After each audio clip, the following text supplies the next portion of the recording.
నమస్తే. నేను మీ అశ్విని కుమార్. దాదాపు కొన్ని సంవత్సరాల కిందట మనం సినిమాల్లో చూసాం ఇలాంటి ఘటనలు. ముఖ్యంగా రాజమౌళి దర్శకత్వం వహించిన 'విక్రమార్కుడు' అనే చిత్రంలో కొన్ని సన్నివేశాలు ఉంటాయి. ఆ సన్నివేశంలో విలన్ ఎంత క్రూరత్వంగా ఉంటాడంటే, తనకు నచ్చిన అమ్మాయిలు కానీ, లేకపోతే పెళ్ళైన అమ్మాయిలైనా, లేకపోతే పెళ్ళి కాని వాళ్ళైనా ఎవరైనా సరే తన కంట్లో పడితే తను వాళ్ళ అనుచరులు ఎత్తుకొని తీసుకురావటము, అతని దగ్గర కొన్ని రాత్రులు బలవంతంగా పెట్టుకున్న తర్వాత తనకిష్టం వచ్చినప్పుడు వదిలేయటం, ఇవంతా కూడా మనం సినిమాలోనే చూసాము. కానీ ఇప్పటికీ కూడా ఇలాంటి ఇన్సిడెంట్స్ నిజంగానే జరుగుతున్నాయంటే మనల్ని చాలా సంభ్రమాశ్చర్యానికి గురి చేస్తుంది. ఎందుకంటే రాష్ట్ర ప్రభుత్వం ఏం చేస్తుంది, పోలీస్ డిపార్ట్మెంట్ ఏం చేస్తుంది, అసలు అక్కడ వాళ్ళు స్వేచ్ఛగా బయటకు వచ్చి చెప్పుకోలేనంత ఇప్పటికీ కూడా ఉన్న పరిస్థితులు. మహిళలు బయటకు వచ్చి తమకు జరుగుతున్న అన్యాయాలను ఇప్పటికీ చెప్పుకోలేకపోతున్నారా? అలాంటి పరిస్థితులు ఉన్నాయంటే అవుననే ప్రస్తుతం మనకి వెస్ట్ బెంగాల్లో జరుగుతున్న ఉదంతం నిరూపిస్తోంది. సందేశ్ ఖాళీ సుందర్బన్ దగ్గర ఒక చిన్న దీవి, అది ఐలాండ్ లాంటిది. అక్కడిది బంగ్లాదేశ్కి ఇండియాకి సరిహద్దుల్లో ఉంటుంది. బెంగాల్ నుంచి వెళ్ళాలంటే కూడా, అక్కడ వాళ్ళు వెళ్ళాలంటే కూడా పడవల్లో ప్రయాణించాలి. ఇప్పటికీ కూడా ముఖ్యంగా హ్యూమన్ ట్రాఫికింగ్కి, వీటన్నిటికీ కూడా కరెన్సీ నోట్లు చలామణి అక్రమంగా, ఇవన్నిటికీ కూడా అది దాదాపు ఇప్పటికీ కూడా దాని మీద చాలామంది ఇంటెలిజెన్స్ వాళ్ళందరూ కూడా కన్ను పెట్టారు.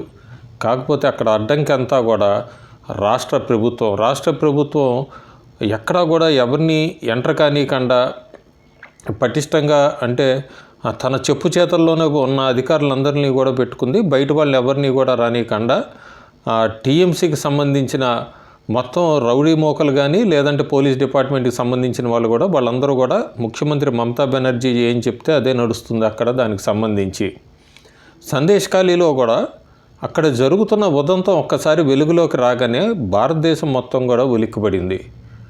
అక్కడ ఇప్పుడు నేను చెప్పిన ఆ బోట్కి ఎవరైనా ప్రయాణించాలి అన్న ఊరు పేరు చెప్పిన చోట జరుగుతున్న ఆకృత్యాలు ఒక్కసారి వెలుగులోకి రాగానే సాక్షాత్ బెంగాల్ గవర్నర్ బోస్ అయితే షాక్ అయ్యాను అన్నారు.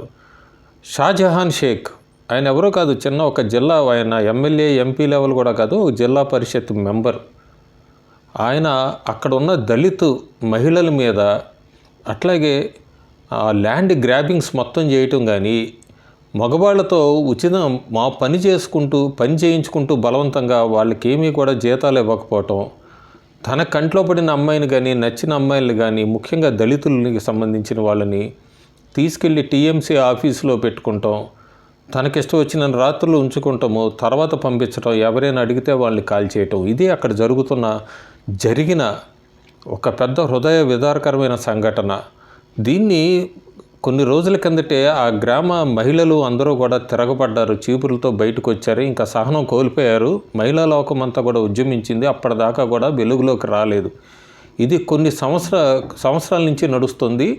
టీఎంసీ రౌడీజం అంతా కూడా వెస్ట్ బెంగాల్లో ఎంత విస్తరించిందో అందరూ చూస్తూనే ఉన్నారు. ఎన్ని స్కాముల్లో మునిగిపోయింది.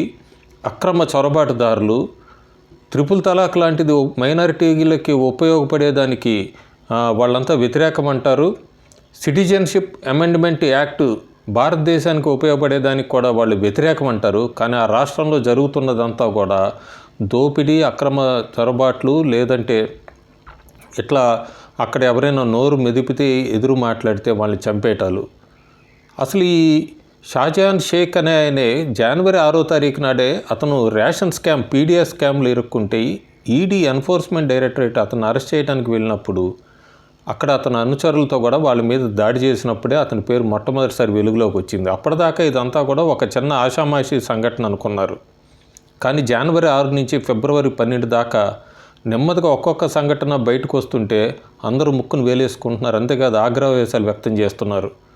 మహిళల్ని తీసుకొని వెళ్ళి టీఎంసీ ఆఫీసులో 4-5 రోజులు, వారం రోజులు ఉంచుకుంటాము. మొగుళ్ళు అడిగితే వాళ్ళని కొట్టడం, కాల్చిపారేయటం, లేదంటే వాళ్ళ స్థలాన్ని కబ్జా చేసుకుంటాం. ఇది అతను నడిపిన తతంగం కొన్ని సంవత్సరాలుగా. ఆశ్చర్యకరమైన సంఘటన ఏంటంటే ముఖ్యమంత్రి మమతా బెనర్జీ కూడా దీని మీద ఒక కమిటీ వేసామనో, లేదంటే ఉమెన్ సెక్షన్ సంబంధించిన వాళ్ళందరూ కూడా విచారణ జరుపుతారంటూ కూడా చేయి దులుపుకుంటాం. సుప్రీంకోర్టు ఇప్పటికైనా అతను జనవరి 6వ తారీఖు నుంచి షాజహాన్ షేక్ పరారీలో ఉన్నాడు. దాదాపు 4 రోజులు దాటింది. అతను ఎక్కడున్నాడు ఎవరికీ తెలియదు. పోయిన మానాలు ఎట్లాగూ తిరిగి రావు, కానీ అతనికి కఠినంగా శిక్ష పడాలి అంటూ కూడా బీజేపీ ఎమ్మెల్యే సువేందు అధికారి అట్లాగే అతనితో పాటు ఇంకొక 5 ఎమ్మెల్యేలు ఫిబ్రవరి 12వ తారీఖు అసెంబ్లీలో ఈ అంశాన్ని లేవనెత్తినందుకు సస్పెండ్ చేశారు. ఇదే ఒక పార్టీకి సంబంధించింది కాదు, మహిళలకు సంబంధించింది, మహిళల భద్రతకు సంబంధించింది, అంతేకాకుండా రాష్ట్ర భద్రతకి సంబంధించింది. అక్రమ చొరబాటుదారులు వస్తున్నారంటూ ఎప్పటి నుంచో మొత్తుకుంటున్నా కూడా బంగ్లాదేశ్ వైపు, అట్లాగే ఈ పడవల్లో వస్తున్నారన్నా కూడా రాష్ట్ర ప్రభుత్వం అసలు ఎవరికీ కూడా అవకాశం ఇవ్వట్లేదు ఎంక్వైరీ చేయడానికి. దేశ భద్రత ముప్పు కూడా సంబంధించింది బెంగాల్ రాష్ట్రంలో జరుగుతున్నది. మమతా బెనర్జీ కమ్యూనిస్టుల మీద పోరాడి కమ్యూనిస్టులంతా కూడా దేశ భద్రతకు ముప్పు అంటూ వచ్చి టీఎంసీలో టీఎంసీ ద్వారా అధికారంలోకి వచ్చిన మమతా బెనర్జీ కూడా ఒక మహిళే. ఇప్పుడు వెస్ట్ బెంగాల్లో సందేశ్ ఖాళీలో జరిగిన మహిళలకి అన్యాయానికి ఆమె నోరు విప్పాలి. ఇప్పటికే బీజేపీకి సంబంధించి స్మృతి ఇరానీ వీళ్ళందరూ కూడా, అట్లాగే గవర్నర్ బోస్ కూడా ఈరోజు వెళ్ళారు. అక్కడ జరిగిన ఇంకా విషయాలన్నీ కూడా వెలుగులోకి తేవడానికి ప్రయత్నిస్తున్నారు. కానీ ఏ మూల చూసినా కూడా ప్రస్తుతం అక్కడ మహిళలందరూ కూడా మెచ్చుకోదగ్గ విషయం ఏంటంటే, ఇంత అవమానాలకు గురైనా కూడా మొట్టమొదటిసారి నోరు విప్పారు, రోడ్డు మీదకు వచ్చారు. రోడ్డు మీదకి రావటమే కాకుండా నోరు విప్పి అన్ని నిజాలు చెప్తున్నారు. వాళ్ళకి జరిగిన అవమానాలు, ఇన్ని సంవత్సరాలు ఏం జరిగింది, ఎట్లా వాళ్ళని అణిచివేశారు, ఇవన్నీ చెప్తున్నారు. ఇవన్నీ కూడా హ్యూమన్ రైట్స్ కమిషనే కాకుండా కేంద్ర ప్రభుత్వం మీద కూడా దీని గురించి ఆలోచించాలి. నిందితులకి కఠినంగా శిక్ష పడాలి. షాజహాన్ షేక్ ఎక్కడున్నా కూడా వాళ్ళ అనుచరుల్ని కఠినంగా శిక్షించాలని కోరుకుంటున్నాను. Thank you.